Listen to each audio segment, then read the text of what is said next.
Kita lanjutkan perbincangan, Mas Uceng. Tadi sebelum jeda kita sudah putarkan pernyataan dari Ketua MK Anwar Usman yang menyebut tidak ada konflik kepentingan di setiap pengambilan keputusan MK, terlebih karena MK mengadili norma sebuah undang-undang bukan peradilan atau perdata di undang-undang. Tanggapannya Mas Uceng?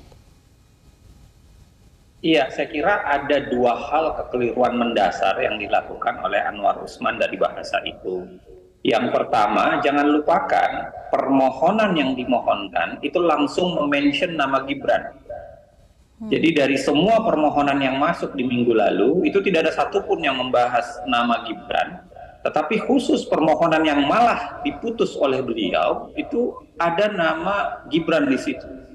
Jadi tidak mungkin bisa dilepaskan konteksnya ketika mengatakan bahwa ini bukan kasus konkret, ini hanya kasus norma, satu. Kemudian yang kedua, kita bicara soal implikasi. Implikasi dari putusan itu sangat berkaitan erat dengan Gibran Rakabuming yang sekaligus adalah keponakan dari Ketua Mahkamah Konstitusi.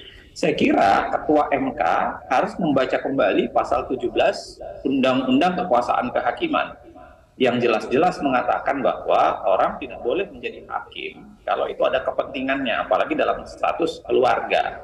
Jadi dia harusnya menarik diri. Jadi MK tidak ada masalah mempersidangkan itu. Jadi MK tetap saja bisa menyidangkan itu, tetapi khusus untuk Ketua MK itu tidak boleh melakukan. Kenapa? Karena dia tersangkut bukan sekedar nama dalam permohonan, tetapi juga implikasi dari putusan itu bisa berada pada dia. Belum lagi yang dituliskan oleh hakim-hakim lain yang mengatakan ada keanehan luar biasa kan, yang dilakukan misalnya oleh Ketua MK. Dalam kasus sebelumnya, dia tidak ingin masuk ke dalam perkara dengan alasan yang salah satu katanya mengatakan bahwa dia konflik kepentingan. Kenapa begitu di putusan 90 dia mengubah pendapatnya dan tiba-tiba masuk bahkan ikut memutus. Nah, jadi saya kira pernyataan Pak Anwar Usman itu terlalu sederhana dan menyederhanakan problem pelanggaran yang telah dilakukan ya. Pelanggaran yang dugaan saya telah dilakukan oleh dia gitu. Karena dia tidak mempertimbangkan begitu banyak hal, bukan sekedar undang-undang kekuasaan kehakiman, tetapi juga dua hal yang saya bilang tadi.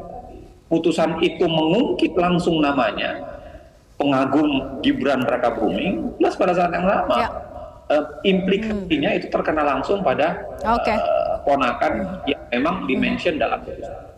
Oke, secara sadar ketika Ketua MK memang punya konflik of interest, harusnya mengundurkan dari bahasan suatu perkara begitu ya. Jelajahi cara baru mendapatkan informasi. Download Metro TV Extend sekarang.